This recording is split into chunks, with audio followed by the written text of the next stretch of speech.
Every evening, millions of Europeans tune into the same thing.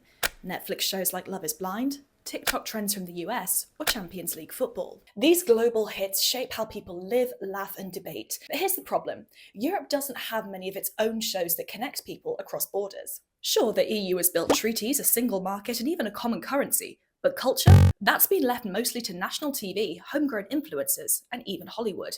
Eurovision or the Euros bring people together once in a while, but they're rare exceptions, not everyday experiences. And this matters.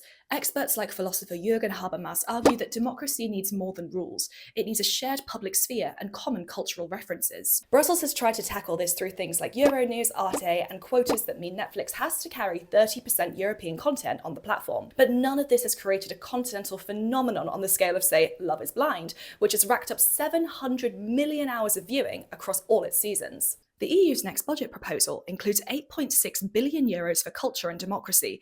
That's around €4 per citizen. Just to compare, it's allotted 131 billion for defence and 300 billion for agriculture. Imagine if the EU invested as boldly in its storytelling as it does in its regulations.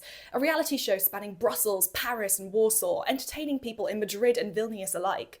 Programs like Spain's Money Heist and Germany's Dark show this is possible. Or as our EU correspondent Andrea Benzon says, because at the end, treaties may change rules, but it's culture, they change how people feel.